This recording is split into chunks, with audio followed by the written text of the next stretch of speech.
All right, welcome everyone to the Unpacking the Impacts of Human Trafficking event. I'm going to turn it over to the lovely Nicole Hodgson, one of our hosts for this evening, to lead us in a land acknowledgement before we get started with our speaking today. So hi everyone. I want to begin by acknowledging that we're meeting on the traditional territory of the Attawandaron, the Haudenosaunee, and the Anishinaabe land, people that have inhabited Turtle Island from the beginning. We are grateful to live and work in this place we call home. We acknowledge the harm, exploitation, family separation, cultural genocide, and trafficking that colonialism has created. We acknowledge the missing and murdered Indigenous women within Turtle Island, and we are committed to truth and reconciliation, as we are all treaty people. So hi, my name is Nicole Hodgson. I use she, her pronouns. I am the Anti-Human Trafficking Rural Women Support Worker and Public Educator for Guelph-Wellington Women in Crisis. I'm going to be hosting this event with Jensen Williams, who you've already met, our public educator. So thank you for joining us for Human Trafficking Awareness Day. We have amazing speakers with us tonight. We have Lavender, a trafficking survivor, Kween from the Kween Company, Tamie Coleman Dell from Southwest Ontario Aboriginal Health Access Centre, and Meaghan Duckett from This Space Belongs to You. There will be an opportunity to ask each speaker questions after they individually share. We ask that you keep yourself muted during this presentation. And if you have any questions, please put them in the chat or directly message your questions to Jensen Williams. Please also be mindful and ask questions that are respectful. We want to keep this space safe for our speakers. If you're not sure if your question is appropriate, then please email Jensen or myself. Today is February 22nd and marks the second National Human Trafficking Awareness Day. This day has been a long time in coming, and we want to acknowledge the impacts on trafficked persons who have been silenced and unacknowledged in our history. There have been too many that have been asking us to wake up and pay attention. So without further ado, I want to open up with some general information about human trafficking to shine some light on some underlying issues. So an estimated 80% of human trafficking victims are Canadians. Ontario itself is a major center for human trafficking, making approximately 65% of police reported cases nationally. And while trafficking occurring in the Greater Toronto Area and along the 401 corridor is of growing concern, it's happening right here in Guelph-Wellington. The impacts of human trafficking are not equal. 95% of sex trafficking is of women and girls. 42% are of women of color, and 50% are Indigenous people, and 51% of them are girls that have been involved in the child welfare system. Statistics only tell us part of the story, and tonight we want to share beyond the numbers.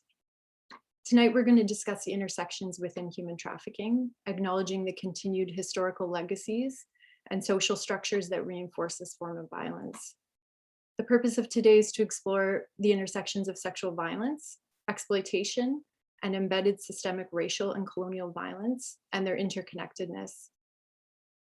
You may wonder why it's so important for you to understand the intersectionality of individuals in trafficking situations and why it matters for you. But we believe you're here today because you actually want to make a difference. And the reality is that without understanding the intersections and looking at the root causes of violence, exploitation, and oppression, this work to prevent trafficking and meaningfully support survivors can't happen. So as an agency committed to truth and reconciliation, we ask for your support in acknowledging and sharing what you learned today. It is only through a better understanding of the linkages discussed that we can better move forward as equipped leaders of negotiation and change for trafficked persons. Please brace yourselves while we delve into the troubling issue of human trafficking happening right here in our communities. For those seeking support during and after tonight's event, our 24-hour crisis line is here to offer support, resources, and information. And that number is here on our screen. Thank you, Jensen. So we're now going to turn the floor over to our wonderful guest speakers. Our first guest, I've had the privilege of knowing for a while, and she's a brilliant leader. She has a powerful presence, humor, and a determination, that is both inspiring and uplifting. She's an unstoppable change maker and a force to be reckoned with.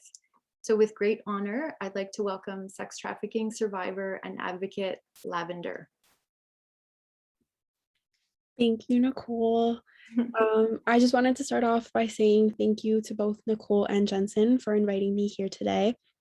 I'm very thankful to have the opportunity to be here and speaking to you all this evening. And I also want to say a very big thank you to my co-speakers for taking the time out of their day to be here.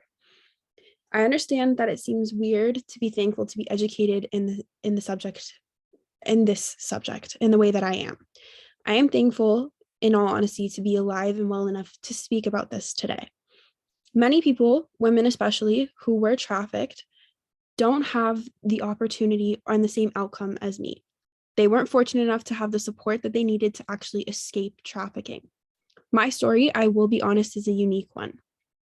I was able to leave with the help and support of my family and without suffering from addiction. Although to this day, I have not returned to what is considered a normal life. I'm still haunted by the pain and trauma that I had to endure, despite having gone to a shelter and having the time and space to stabilize and work through my emotions. Most days are mentally and emotionally exhausting. I live in fear of being outed, of someone using my past against me. I go to work every day scared to run into a man who could have come to see me. I live in the shadow of my past self, with all the shame and guilt that I shouldn't have to hold, as it is bolted on my shoulders. There are some nights that I still dream about my abuse, and the times that I'm supposed to be most at peace are anything but that. The people who were fortunate enough to get out with their lives still suffer every day, with their finances in ruins, along with any semblance of an identity that has been completely destroyed. I chose to throw myself back into appearing normal. I went back to school. I got a job where no one would know about my past, and I played the part well. From just looking at me, you would never think that I was trafficked. I come from a middle-class family. My parents are still married, and I even had the opportunity to further my education with a university degree. I'm the epitome of average, and this still happened to me. Every single day, I feel like an outsider. Forming any type of friendship or familiar type of bond is almost alienating and impossible. In comparison to anyone in my age group, I have nothing to relate with. I feel as though I'm a fraud in my everyday life. I don't feel like a normal citizen in my own hometown. This chapter of my life has felt as though it has changed my entire future and dictated how I am and who I am as a person. And although it's been 2 years since I've gotten out, I still have so many moments of feeling stuck and helpless, unable to go about my normal routine or day. And in these moments, all the progress that I've made are diminished. I'm yet again back in my old self, scared, defenseless, and in survival mode. Because of this, holding down a job can be incredibly difficult. I have so many moments where anything normal is difficult. Getting out of bed is difficult. Speaking to people is difficult. Having even conversations with my own family is difficult. You're stuck inside your own head years upon years after having this happen. It's a trauma loop. It's impossible. You're fighting with your own brain every single day, and you lose sense of who you are as a person. And so even though I've exited and gone through the entire all the stages of that, it's not as simple as just getting out. It's not a one-step type of solution. Trafficking affects almost every part of my life, and it's rerouted my brain to change how I see myself, the people around me, the potential friendships, and any type of relationships in my life, even making me question the ones around me and their opinions of me and how they see me. It really fundamentally reroutes you as a person as a whole. And exiting also is a mental state. So by that, I mean, it's an everyday decision. It's choosing yourself, and it's choosing your well-being every single day. And it's one of the most difficult things that I've ever had to do in my life. It's not just I got out of a situation where I don't have contact with my trafficker, I'm not actively being trafficked. It's I'm choosing to be a different person every single day. I'm choosing to figure out who I am as a person. It's understanding that this did happen to me, but it doesn't define me. It's literally putting one foot in front of the other and understanding that, yes, this is something and it's absolutely horrific, but I won't let it change who, like, me as a whole. I won't let it completely devour my identity. Exiting is really, at the end of the day, it feels like one of the most selfish things that you can do, because within me leaving the situation, all I wanted to do was to be safe. Evidently, after figuring out what was happening to me, I didn't want to be in this situation. But as soon as I had the opportunity to be safe, all I wanted to do was run back to this person. The abuse and the tactics and the manipulation and all of the abuse that you sustain warp your sense of reality. I would have done anything in the beginning stages to go back to this person who was causing me endless amounts of harm. And even now, in some of my moments, I downplay the fact that all of these horrible things happened to me. I think that I signed up for it. I put myself in this situation. I went back to this person. It's all my fault. So even though it is, in my opinion, farther in the past, even though it may be kind of recent, I still go back to this, looking at it the same way that I did before, like freshly out of, how did this even happen to me? Like, this couldn't have happened to me, like, of me of all people, absolutely not. No, like, that's not what this is. And kind of gaslighting myself into thinking that it wasn't as bad as it is. And you go through all these mental gymnastics to try and rationalize what's happening, when it wasn't my actions, it wasn't me, it was another person. And just untangling yourself from this entire situation has been genuinely the hardest thing I've ever had to do in my entire life.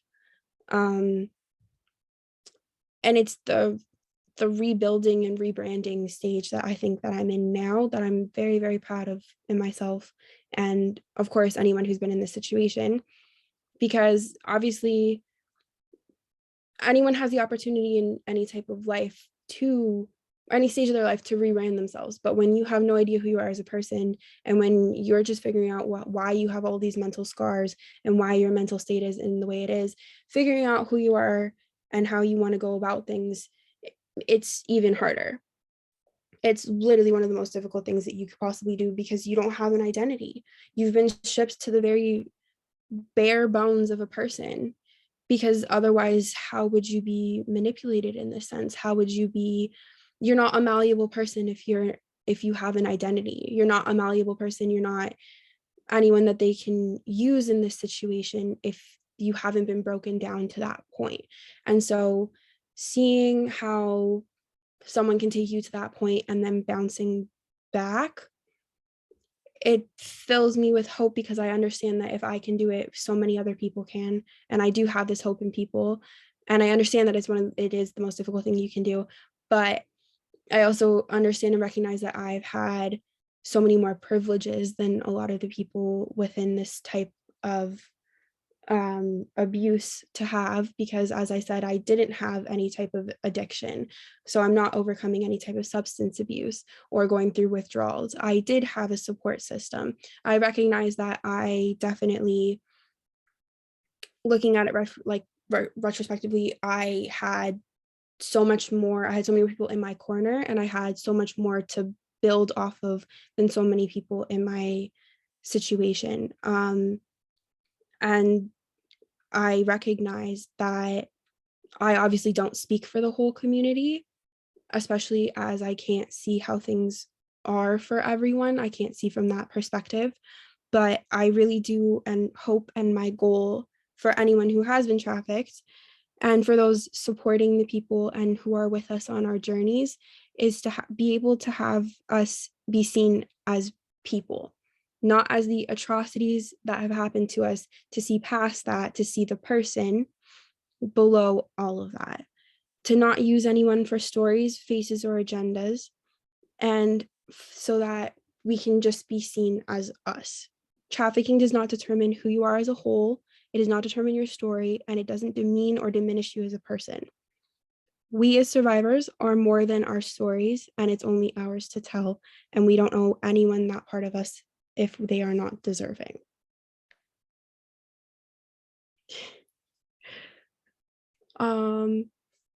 I think I had more to say to that, but I think honestly, I'm probably just gonna end up rambling. I apologize. Thank you. I'm just taking a moment to catch my speech because I'm just left completely speechless by that, Lavender. Thank you.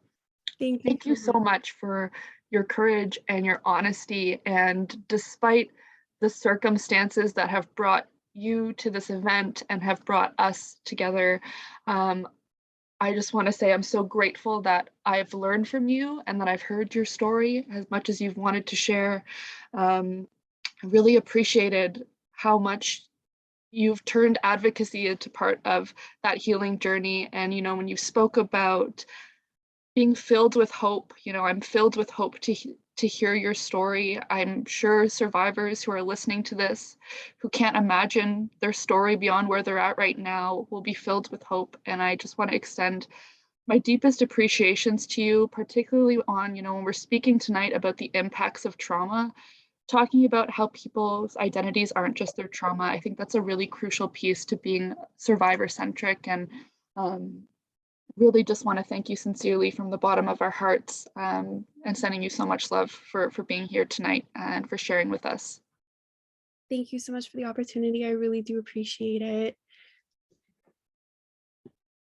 All right, well, please join me in giving Lavender some love in the chat. Sharing your appreciations would be much appreciated at this time.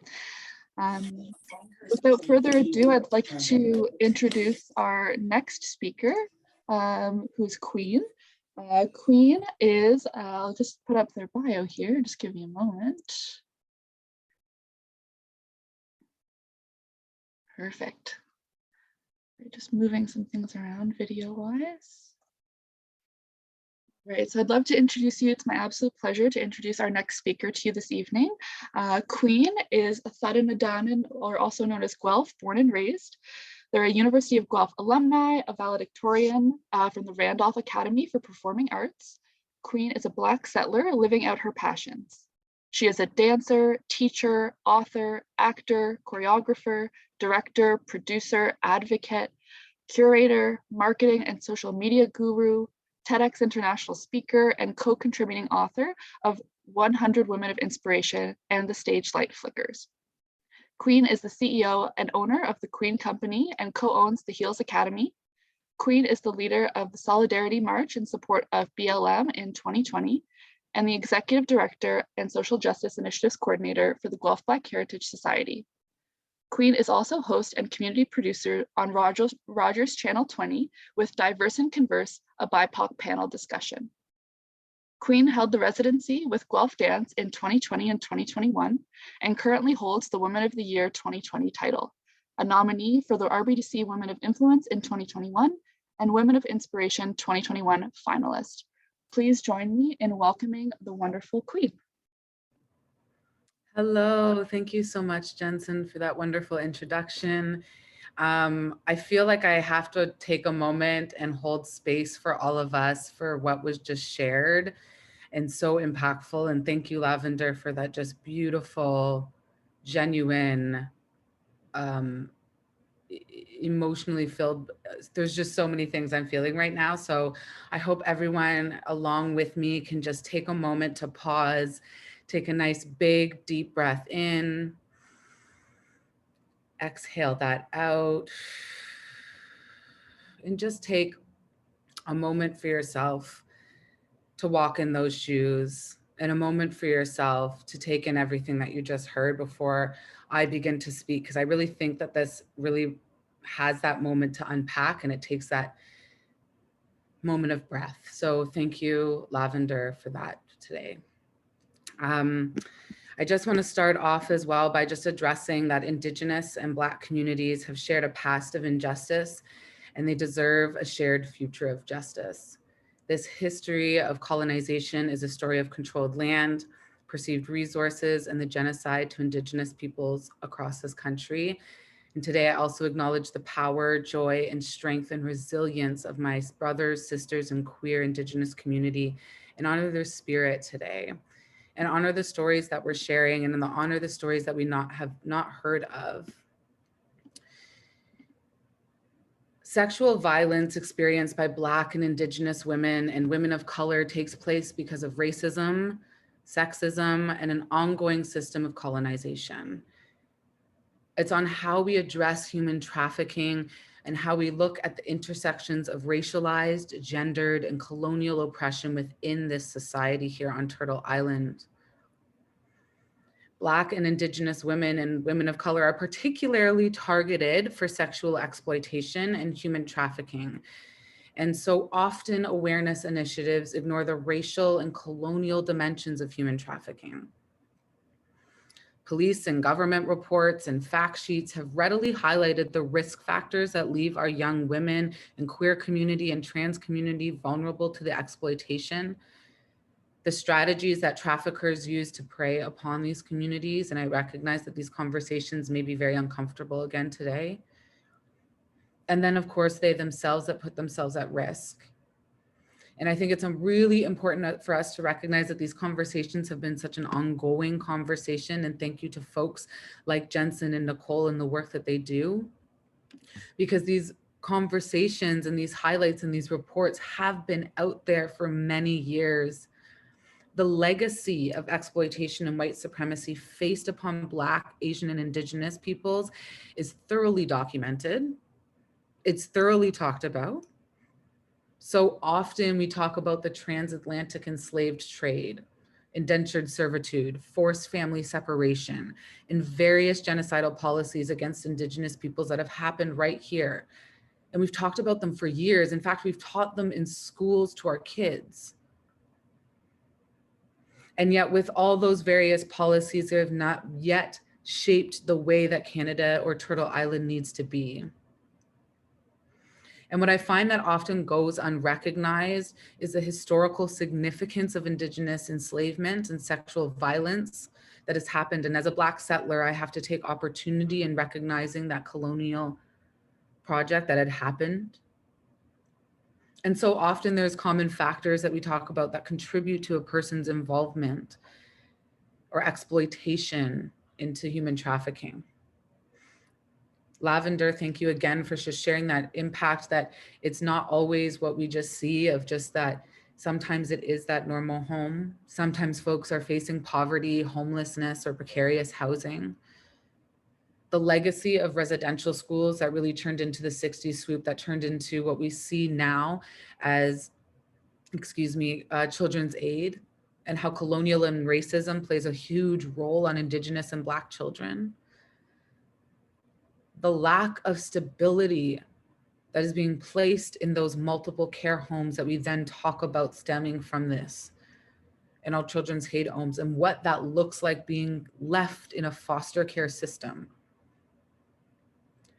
Then we have to look at childhood physical, emotional, or sexual abuse that happens, let alone sexism, gender discrimination, discrimination against two-spirited or transgendered people, peer pressure that happens in our communities and is so evidently driven through an online source and virtual life right now, and is heavily targeted on Black and Indigenous peoples.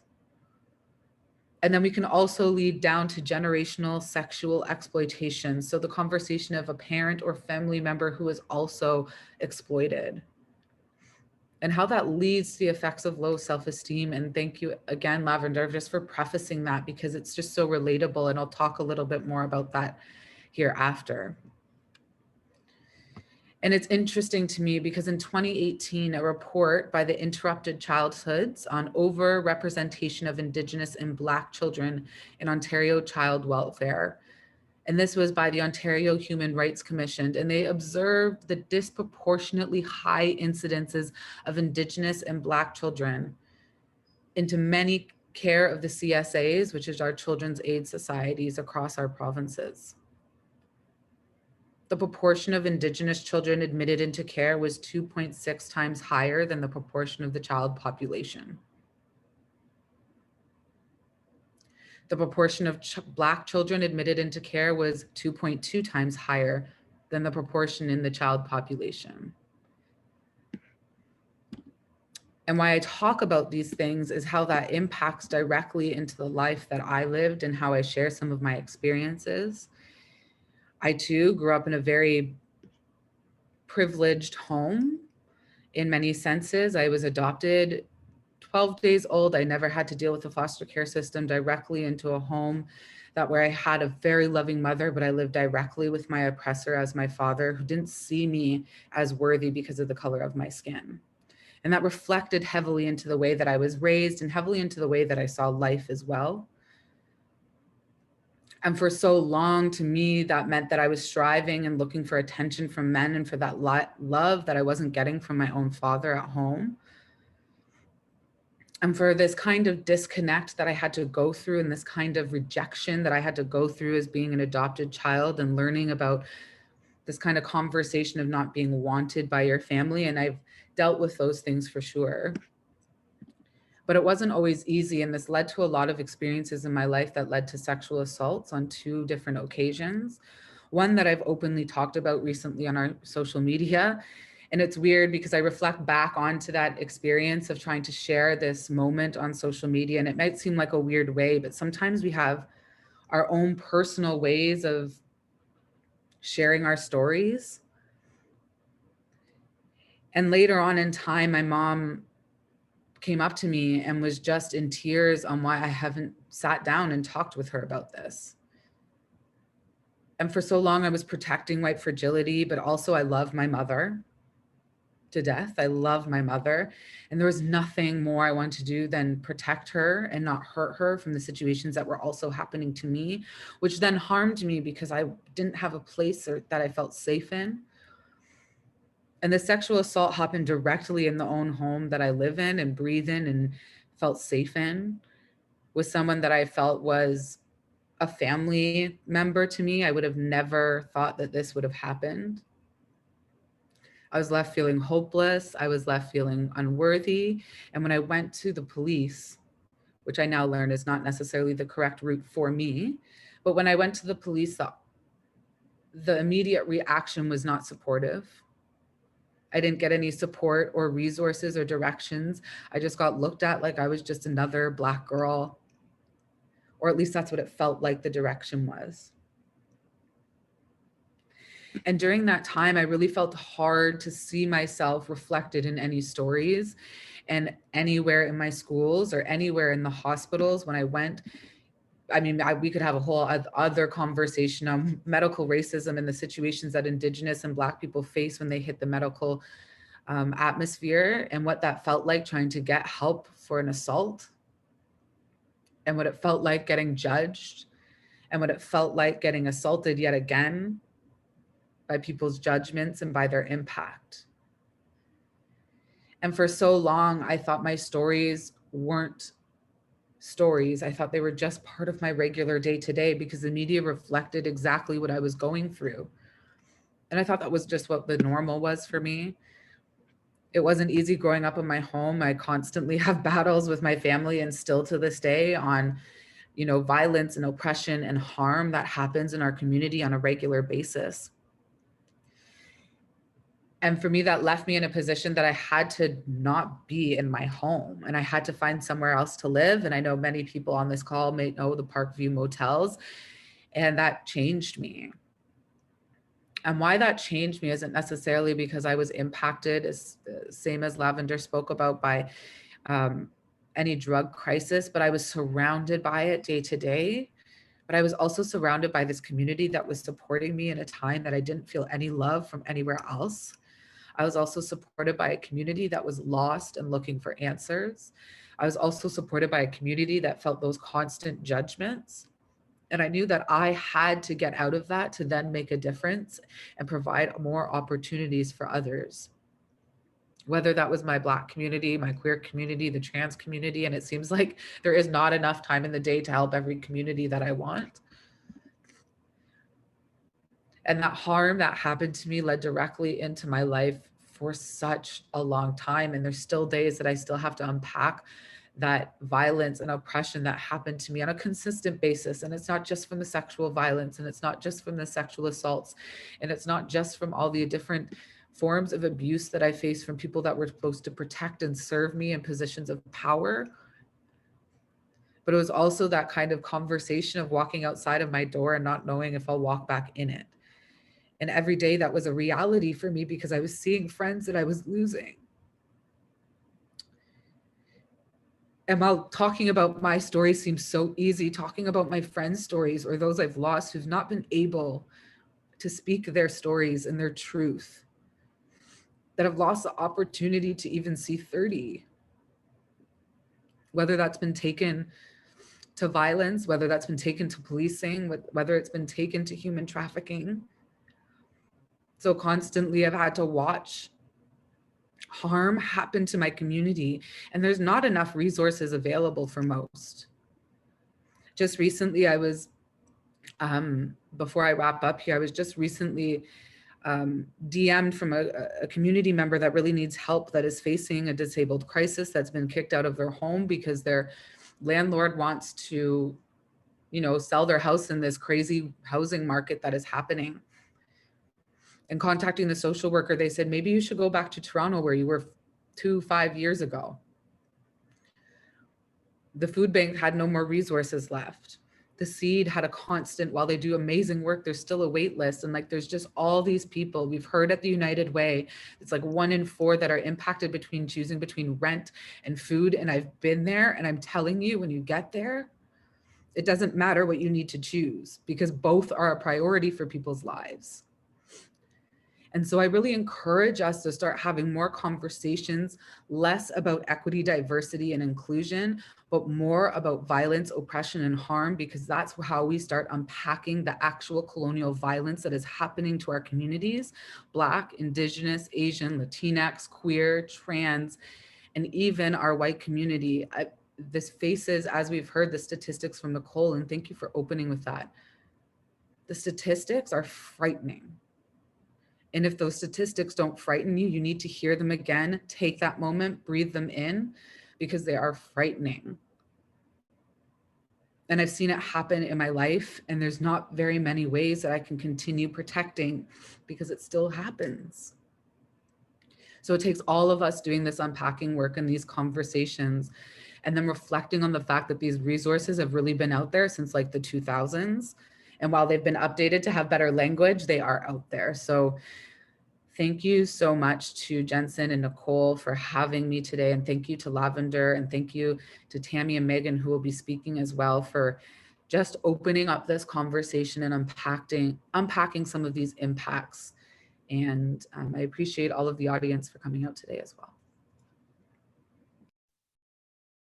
Thank you so much for sharing in your brilliance and your wisdom and in your personal experiences. I know it's not easy to share and not easy for a lot of us to hear. And so I think, for those who are sitting with discomfort, how can we find a way to make that productive? How can we find a way to utilize whatever privileges we have to hear these conversations and find the solutions?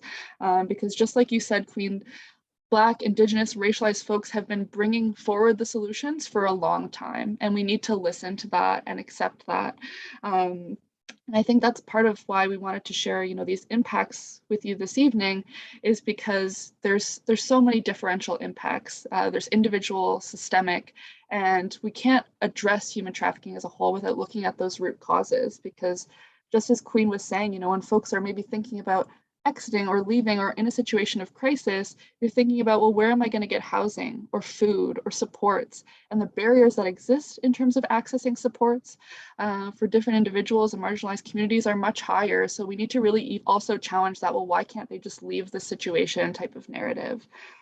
Because when systems are invalidating you and your identity and your experiences, that leads to that internalization as well.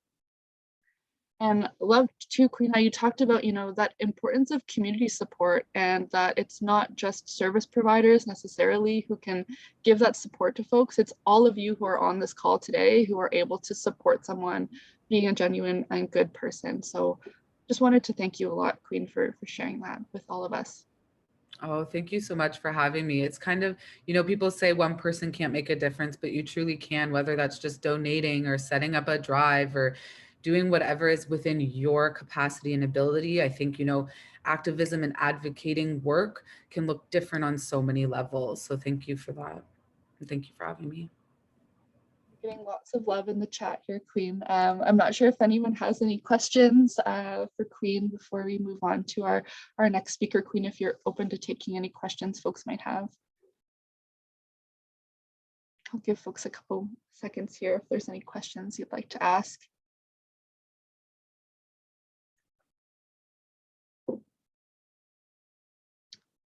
Well, again, thank you so much, Kween. Really, really, really appreciate your sharing and you gracing us with your presence and your power today. Thanks so much. All right, it's my honor and privilege to introduce to you our next speaker, who is Tamie Coleman Dell. Tamie is an Indigenous housing and outreach worker at the Southwest Ontario Aboriginal Health Access Centre. Tamie comes from a mixed heritage of Aniyawiya, Catawba, and Irish. Her graduate work was in an effort to become part of healing solutions for the Original peoples in the local regions. Tamie's graduate research was inspired by the Idle No More efforts, where she concentrated on contemporary Indigenous resistance, allowing her to reveal how Indigenous laws guide resistance and how modern resistance has brought about a return to women's traditional roles as community leaders before colonization. She is a drum carrier and believes strongly in the drum's ability to bring healing to the Original people of Turtle Island. As a drum carrier, she feels the responsibility to strongly advocate for the protection of the lands and waters of Turtle Island so that these resources will be available for the next 7 generations. Tamie's experience includes working with the Original people of Turtle Island involved in the criminal justice system, as well as those facing homelessness, addictions, and mental health challenges, food insecurity, and physical health concerns. Her work history also includes court advocacy for families that have children with complex medical needs involved with Child Protective Services in both the United States and Canada. Tamie also dedicates much time to volunteering for matters that she is passionate about and important to her. So without further ado, please join me in welcoming Tamie Coleman Dell. Thank you, Jensen. Just a little bit more history. I did grow up in the US. I came to Canada, across that imaginary border in 2000. So I have been up here for 21 years. And my spirit name is Achutaska Ugali, which means as closely translated as possible. It means blowing feather, and the meaning behind that is that when the people need me, the winds will blow and take me to where I'm supposed to be. So I have not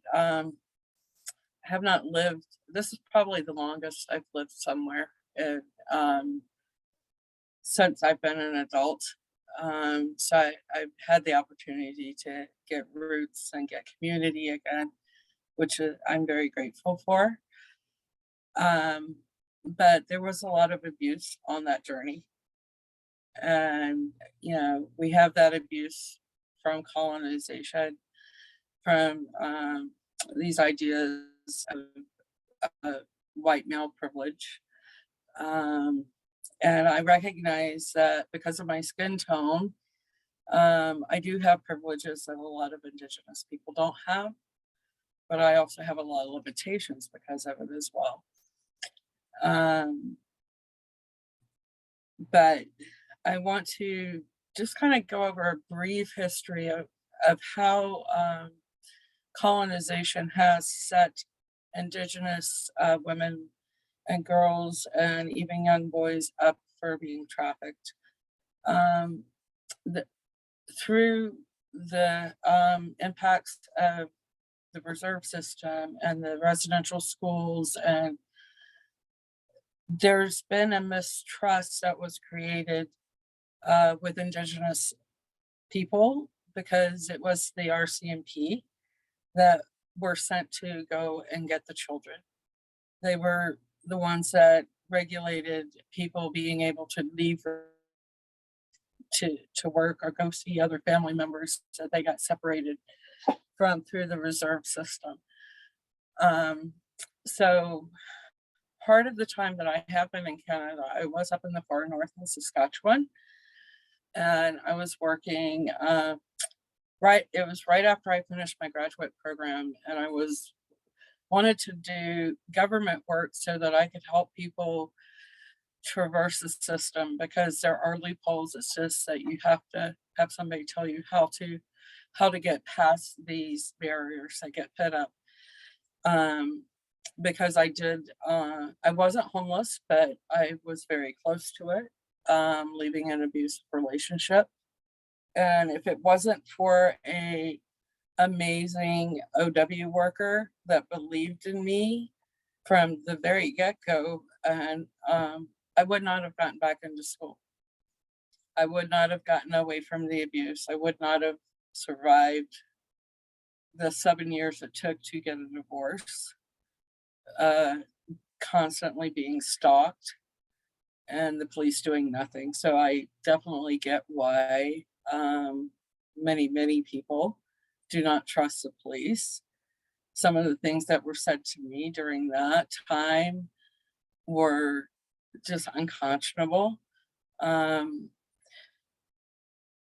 But I've seen young girls up north, because the only way, the poverty up there, I can't even explain. Poverty down here is horrible, but up there is unimaginable. And for them to be able to get around, to even get to a store to get food, they have to hitchhike. And if the girl goes missing, the family does not necessarily call for the RCMP and report it, because they don't trust the RCMP. A lot of young Indigenous women have been picked up by RCMP, and whether they were being charged with anything or not, they wind up getting sexually abused. And I'm not saying that all RCMP are bad. The RCMP detachment I worked with was actually really, really good. And they did listen to Indigenous voices on how to be more equitable and more culturally safe when building relationships with the Indigenous youth. But while I was up there, there was one girl that was missing. I didn't get a call from her mother for over a week. And we fortunately did find her. But you can imagine if a young person gets taken by a trafficker and they have a week to get that person to wherever they want to get them, they're going to be extremely, extremely hard to find. Because if they're picking them up in Saskatchewan, that's not where the person's going to land. The person's going to land in BC, Ontario, Quebec. They're not keeping them around because they have a way to get home. And if the police do not get contacted for a period of time, it makes it harder for the police to find them, if they're even going to look. And that's a really big thing. When you think about the Picton case, I can't remember the serial killer's name. It's like the police didn't even look. And he was taking women from the east side of Vancouver and doing what he wanted to do.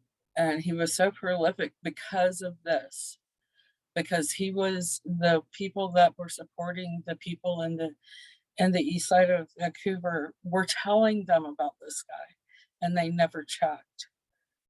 The same thing with if they do check and they can't find her for a period of time, after a period of time, your family's going to presume that you're dead. And a lot of families have had memorial services, and they have resolved themselves to the fact that their loved one is gone.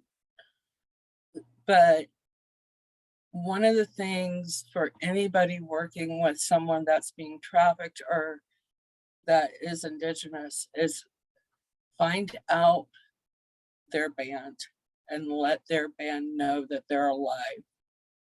because, you know, I've heard stories from people like well over a decade. They thought that someone was dead, and then they find out because somebody contacted the band that their loved one was alive. But they also have to go through this guilt of giving up when they find this out. And, you know, after that amount of time, they also, you don't know what their loved one that was taken by these traffickers has been told about their family. You don't know what they've been through. You don't know if they've lost faith or trust in you. And there's always the possibility that when they got taken, they weren't in the best situation. They may have been experiencing poverty. They may have been experiencing family addiction, family mental health issues. So they may not want to even talk to them. But to let someone know that they're still, their family member, their loved one is still alive is a huge gift. It's a lot to take in. It's a lot to handle. I've seen it with people that I've known, but it does just affect the person. This is not an individual problem. And as horrific as it is for the person that's experiencing it, which, you know, I'm not trying to say that it's comparable, because it's not. It's not in any way, shape, form, or fashion comparable to what the young women and boys and LGBTQ plus community experience when they are taken for these reasons. But it's not a silo. It spreads out, especially in your ethnic communities, because we never bought into the individualism of the European mindset. We are very close knit. We call significant people that aren't blood related to us our aunties and our uncles, and we rely on our community, and it impacts not just the nuclear family, it impacts the extended family and the community when someone goes missing and gets taken. And there's so much more that we can do, and there's so many barriers that are put into place. I work closely with Joseph at WIC, and we have a lot of these conversations about, you know, here's something that we really need to do for this person, but here are the barriers. And the barriers, we're always feeling like we're put into the situation where we have to go to the white people to ask for help, and then they have the power to tell us yes or no. And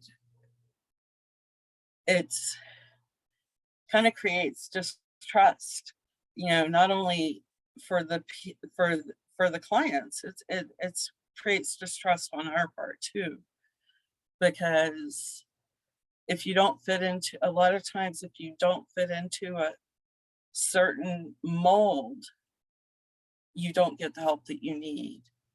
And just a little off topic is co-sleeping is a very cultural thing with Indigenous people.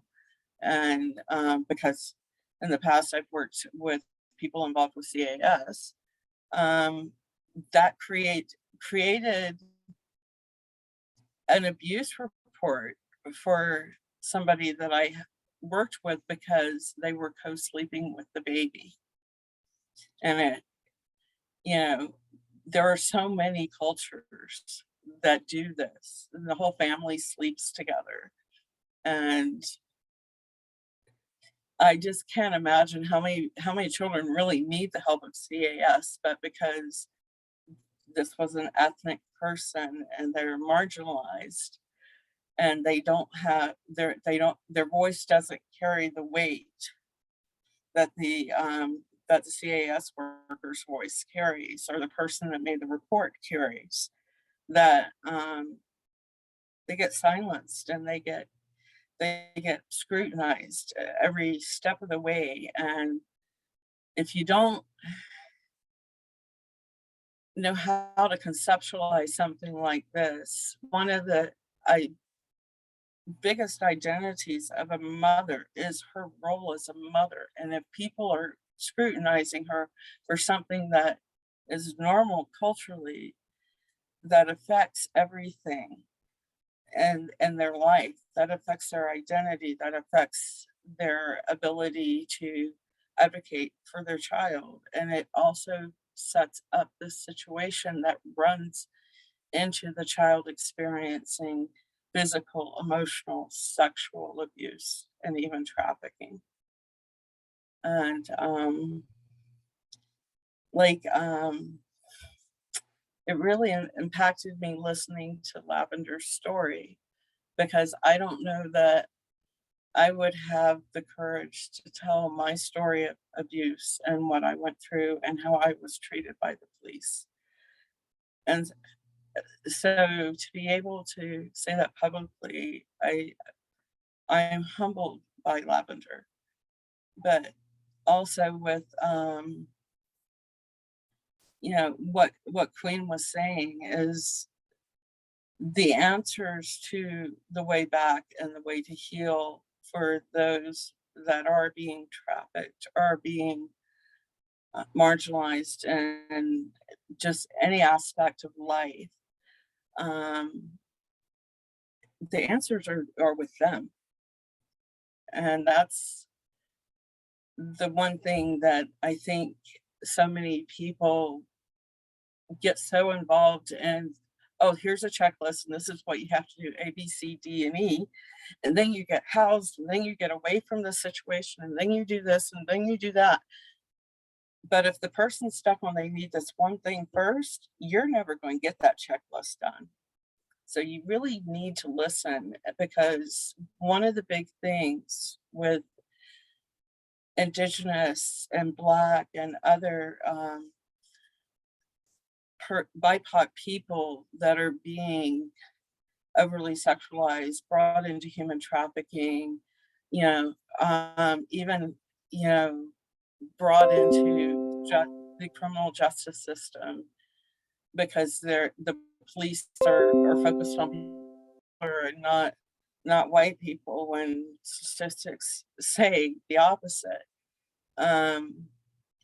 You're going to create a self-fulfilling prophecy. And one of the biggest things, I don't know if you guys are paying attention to what was going on down in the States, the hate crime case in Atlanta, Georgia area, the three men,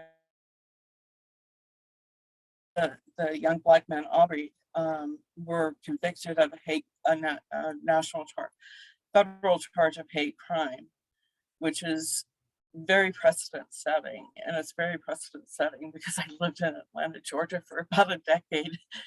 That was where it came from, because I know the racism down there and how people of color are treated down there.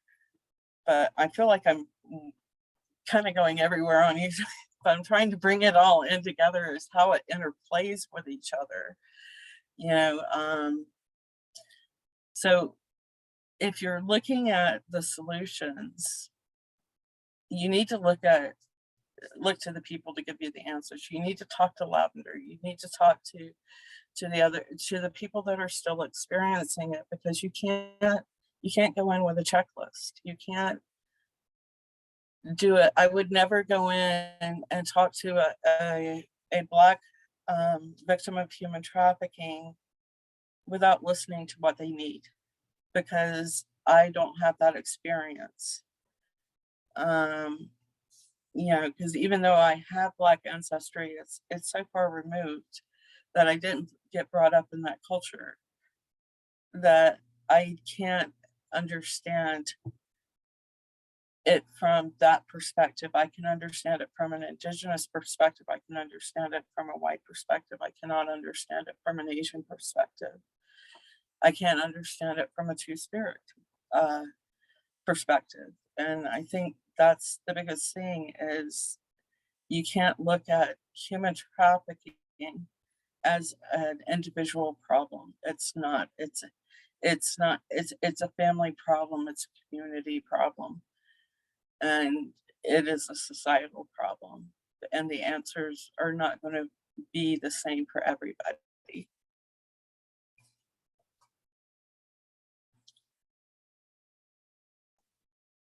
So I think I've used up my time. You've used up your time, but you've done it so brilliantly. I could listen to you and Lavender and Kween and just speak all night. So I just want to say a huge, huge thank you to you, Tamie, for sharing and for investing so much of yourself in this work. And I think, when we talk about root causes of things like human trafficking, we'll use, terms of colonization, but I think to unpack, how that actually looks, and to talk about how, cultural, family, and community separation has been a tool of colonization and violence and sex trafficking. And I think the importance of, when we've heard so much about human trafficking in the last few years, because there's been increased news reporting, increased funding for types of programs. And what, I've seen that resulting in is kind of this widespread fear and panic of, well, what can I do about this? And I think a lot of those amazing, passionate people who want to do something want that easy checklist, want that, what are my 1, 2, 3s that I can do? And taking an individualized and an intersectional approach.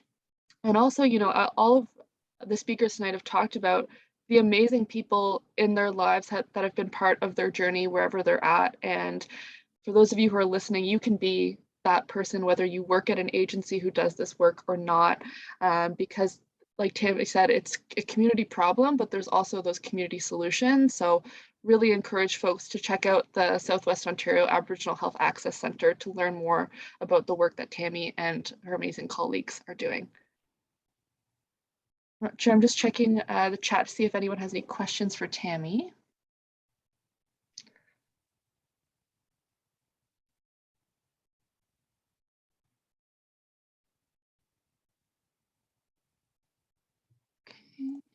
I'm not seeing any questions.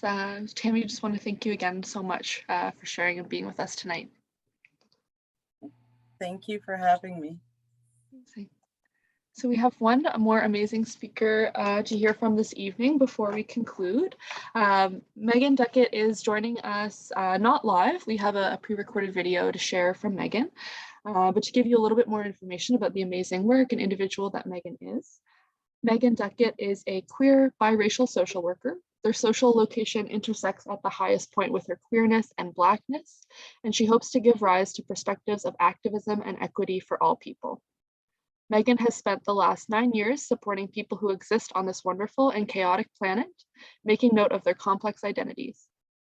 She has experience working in substance use, trauma-informed care, mental health, gender-based violence, sex trafficking, and child welfare. And her most passionate work is with survivors of gender-based violence and those who have experienced oppression in social systems. So I'm just going to pull up Meaghan's video here.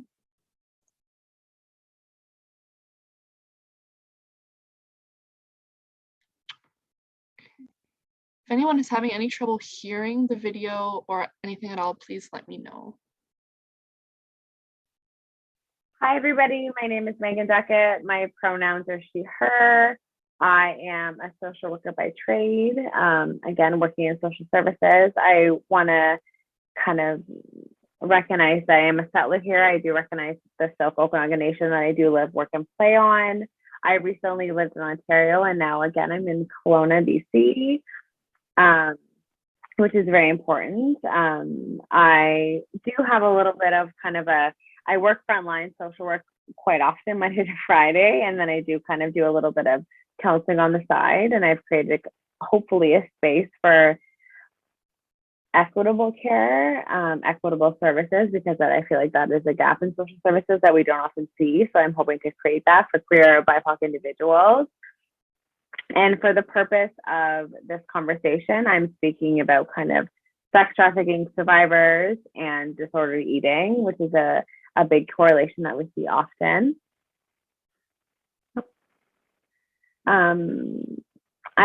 Before I kind of had a conversation, I just wanted to thank WIC for a lot of the pioneering work that they've done so far in the gender-based violence world. I think that there's a lot of conversations that need to be had about gender-based violence, what that looks like, what comes hand in hand with that. I also want to make note that I'm not a professional at this. I've worked a long time front line for this, and I don't, again, think that I know everything. I think there's a lot of education to be had. I think I'm always learning, as we all are, and I think that's very important. When I talked about the word survivor, which I think is probably going to happen a lot in this kind of platform, I just want to kind of make note that when I speak about the word survivors, I'm talking about all races, all genders, all sexualities, all individuals with different social economic statuses. I think that I know that sex trafficking remains a billion-dollar industry. And essentially it's a very big human rights violation that affects survivors and people that are being groomed and targeted at an international level. So when I speak about the word survivor, it's a very heavy word. I don't think it's black and white. So I think that's important when we move forward in this. So again, I'm talking about kind of the correlation of eating disorders and survivors. So in the clinical world, when we talk about kind of eating disorders, it is diagnosable under the DSM-5. Again, that can be very subjective, very objective, very black and white. So again, I don't always believe in a lot of this kind of black and white way that we look at people. So there's kind of like 5, 6 plus areas that we can talk about disordered eating that are kind of been identified in the slide that I've showed. Again, kind of restrictive eating, eating significant amount and purging, eating a significant amount of foods that feel have no nutritional value, like celery or a cucumber, things like that. Again, a lot of this can stem from the trauma, which is what we're going to talk about. But under the DSM, under things that are digestible, these are kind of the things that we're looking at. So this is like a big statement. So I think that in the sex trafficking world, there's a lot of historical impacts of the way that we shape our body and that we have identification of how we view our body. And I think of a lot of that comes from a class, race, gender perspective. So I think that, of course, we live in this world and we learn a lot about what bodies should look like, what they should seem like, what they should smell like, what they should feel like, things like that. But I think it's also important to recognize that bodies historically have been shaped by exploitation and for the purchase of white men. I think that sexual orientation has a big part in this. I think that the queer community has an intersection of transphobia, homophobia, and we interact with kind of this place of oppression that creates what bodies should look like. We can impact many survivors of sex trafficking. You know, we compare ourselves often to cisgender women who don't experience this kind of high intersection of violence.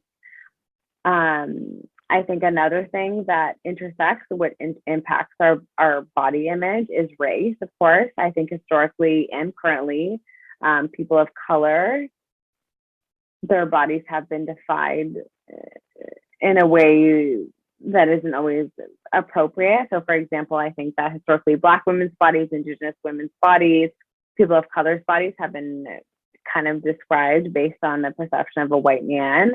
I think historically, a lot of the time, Black women's bodies specifically have been used for the exploitation of a white man, which again is rooted in slavery. So I think that's important to know. I've often worked and talked with survivors who talk about, again, people of color's bodies that have experienced violence at a higher level compared to cis kind of white counterparts.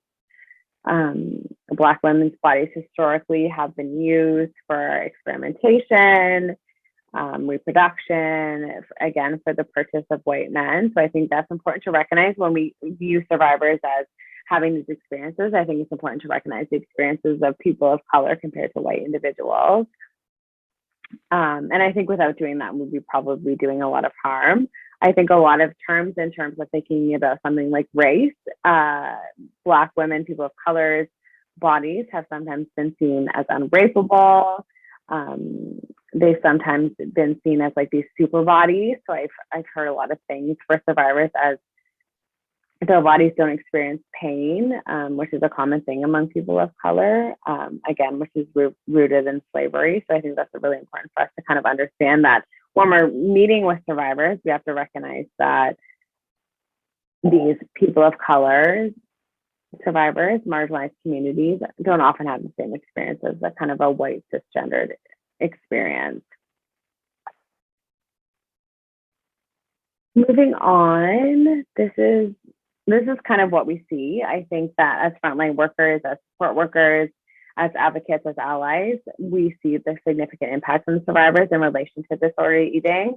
I think it's important to recognize that those that are sex trafficked experience significantly higher levels of mental health. And again, in relation to what I'm supposed to be talking about, it's in relation to disordered eating. I think there's a few reasons why, not a few reasons, but a few kind of correlations that happen with the impact of trauma on these individuals. So I think that a lot of the time we see the power and control. So sexual violence is significantly connected with power and control. And after these experiences, some survivors may connect with these abusive behaviors as kind of the norm of control. Which is a big thing. And I think another thing in relation to that is sometimes that these individuals think, or they believe, and it's their truth, that when they leave these relationships, when they leave this kind of this cohesion of being controlled and sex trafficked, there's not a lot of control in their life afterwards. So I think a lot of the time these individuals try to seek control in whatever way they can. And I think a big thing is their eating. So they haven't controlled everything that has happened when they were sex trafficked, but then they can control what they eat. So their food, which is a big thing. Another thing that I've kind of outlined on here is the impact on the body image. So I think a lot of the time the food is in relation to how they eat. So sometimes traffickers control what they eat, what they eat the next day, when they don't eat, what they binge, what they purge. That's a big thing. I think that there's a big impact in relation to the way that individuals disassociate when they're being trafficked. A lot of the time during sexual abuse stories, a lot of the time these individuals strategically and survivally, I don't think that's the word, disassociate from their being at a way that is protective for them, which I think is very important to recognize. And a lot of the time this can be in relation to the way that they eat. I think a lot of the time these individuals these survivors can be triggered by food. I think that we have to recognize that as frontline workers. I think a big thing sometimes that I've realized in my frontline work is that meal times is very triggering and very high stress for individuals. And I think that it's important for us to recognize because of A, the control that their traffickers have had, B, their lack of food sources that they've had, or a lot of other ways that they can understand their body may need to eat and that they are hungry because, again, they've disassociated from that.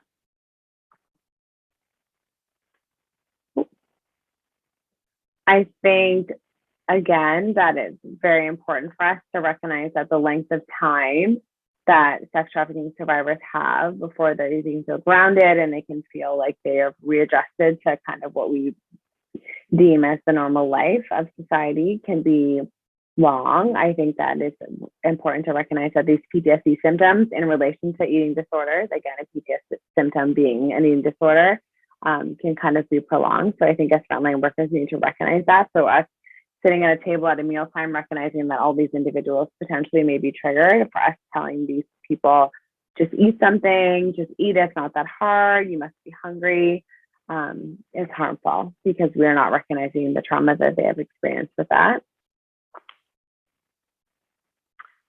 I think that,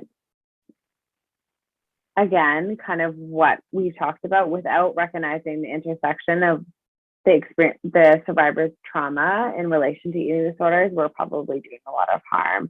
There's been so many intersects of the way that they've eaten, they've not eaten, they've decided to like self-harm their body, which is another example of kind of an impact of trauma, we are doing a lot of harm. So I think as social service workers, as frontline workers, as advocates, as allies, we need to recognize that there's a big, big, big intersection with the way that this trauma has impacted these individuals. I think that sometimes we forget. And I think that's important for us to kind of have a moment about. Sorry, my dog's barking in the background. So this is kind of something that I've talked about, like saying to a survivor, just eat, is harmful because there's a lot that comes with just eating, right? The control, the self-shame, the thought of not deserving of food, the thought of the self-harm, the feeling. And I think that's important too for us as social service workers to recognize when survivors may be struggling quite significantly, that we should just like step back and recognize that maybe this is a place for some medical attention, because sometimes these survivors, their body shut down, their organs shut down, and it's beyond a conversation. It might be something that they need to be at the hospital for. So I think that's important to recognize as well. Kind of at the end, this is my sister. She is not a sex trafficking survivor. However, she has written a blog on my website in relation to kind of her journey and her fight with struggling with the eating disorder. And I think a lot of what she talks about can be in relation to the people that we serve and the people that we support. Again, this is on my site. There's some phone calls that you can give people that you support, the number for, just in case it's a little bit out of a conversation that you're willing to have, or that you were not prepared to have because they're hard conversations. So if anybody wants to check out this, it's really great. This is my website. And again, just thank you to WIC for welcoming this conversation. I think it's really important to see the intersections of, again, the sex trafficking survivors and disorder eating, because they come very close together. And I think without kind of recognizing that this happens, again, we're doing harm to this community. Thank you.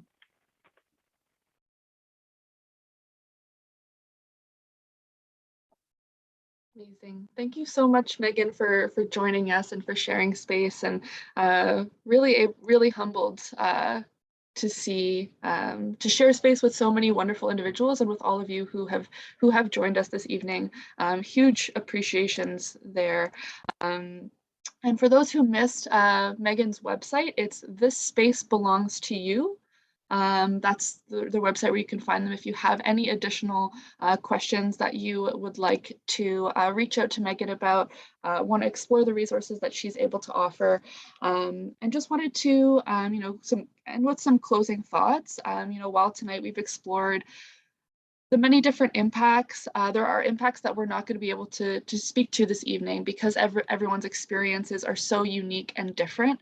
And so I hope what folks can take away from this is to continue listening, continue learning, to make intersections of identity a priority when it comes to learning about and supporting survivors of sex trafficking.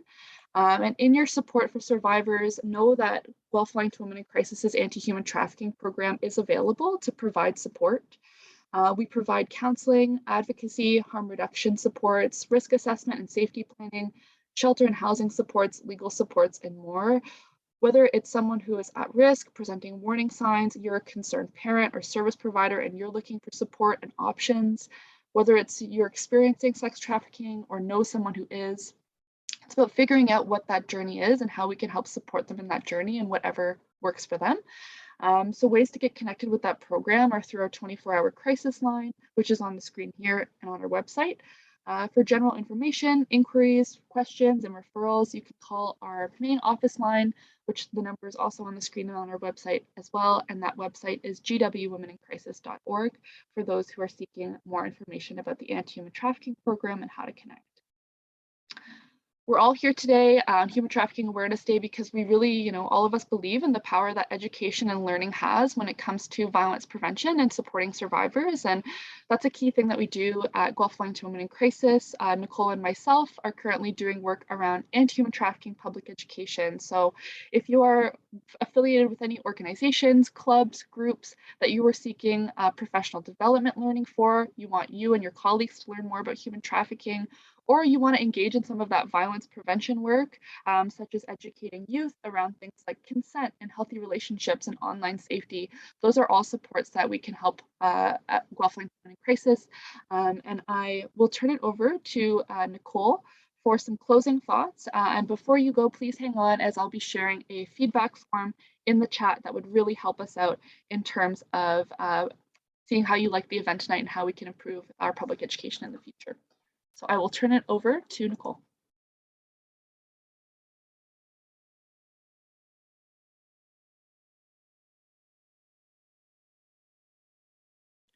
Sorry, Nicole, I can't see you. I'm wondering if you're on mute.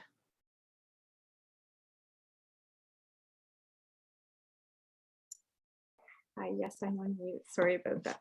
And I just lost my screen. I'd like to see people, so I'm just, okay, I'm here. Hi. Yeah, as a frontline worker with human trafficking survivors, I'm just, I had a lot of emotions tonight, as I'm sure you saw. I actually had a hard time not crying through some of it. The speakers were really powerful. So thank you for sharing. It was such an honor to have them grace us with their truth and their experiences. And I think, yeah, Jensen and I, we've been doing human trafficking education, and a lot of people get into like, how can we prevent this? You know, what are the signs? So we talk about the signs, and we talk about luring, and we talk about grooming, and we talk about all these pieces. But I think the biggest message that was emphasized here is that it's all these other elements. If you want to look at human trafficking, luring and grooming, those initial pieces, you almost don't see them. People who are being lured and groomed, they're going to be in a happy state. Life is going to be good for them. Those kids are going to look like they've got the best friends. They've got a new great boyfriend. Everything's fantastic. It's really hard. I know this is really sad and horrible to say, but it's really hard to get in during those prevention stages. When girls are about to go into trafficking, it's really hard to stop that. It really is about looking at all these other intersections and understanding that marginalization, oppression, poverty, racism, white supremacy, patriarchy, all these things that we need to smash, those are the things that we need to work on. Those are the pieces here. Sexism, you know, sexualizing little girls and children and things like that. Those are the things that we need to work on, and men and masculinity, all of those pieces. So I'll go back to my script because I get very passionate and I don't want to get worked up here. I love this work. I love working with survivors. Yeah, I'm really thankful for tonight. A lot of good discussions. I hope everyone is going home with a lot of pieces of the puzzle, the impacts for people that have been trafficked. So we really want to thank speakers tonight for highlighting the varying impacts of trafficking on the lives of survivors. I want to acknowledge the impacts also on families, on friends, on our communities, and those that witness trafficking as frontline service workers. I want to acknowledge the victims that are lost and that are killed in this horrendous violence. And yeah, thank you for everyone for joining us today. I hope that you can take this information, these stories, and share it. And I hope that it will, you know, shed a different, put a different lens on things in your life and in your work. And just thank you so much for joining us for this conversation. If you have any questions, you can email Jensen or I. Let us know. Thanks. Amazing. Thank you so much, Nicole, Kween, Tamie, Meaghan. Really just so grateful for these rich conversations tonight, and know that this is just one part of the work, and these conversations can keep going with your support. You know, over 70 of you showed up tonight. That's 70 new people in your community that can join this work alongside you. So please take a moment to fill out our feedback form. It would be greatly appreciated. And I just want to acknowledge one question in the chat since we still have time. Nicole, I'm not sure if you have any insight to this. I'm just pulling it up, sorry. Is anyone aware of research or information about the intersection of relationships with missing persons? I'm not sure, Nicole, if you have any resources or information about, maybe I think the question is relating to maybe tracking missing persons cases, or if even Tamie has any information as well. Like I know a lot of people that are being trafficked do end up becoming missing persons. They sorry, my teenage son happens to be just like coming in the house and making noise. Yeah, they end up being moved, right? So a lot of these kids that are being trafficked through the hotels and everything, the traffickers, as part of a way of kind of breaking them down and disorientating them and everything, they will move them every couple days to different cities, to different hotels. They're not staying in one place, and so they do become missing people. And if you need to report, you know, we as an agency, we report to the police, but as Tamie, you can fill us in more about this, because it's tricky, right? It is tricky.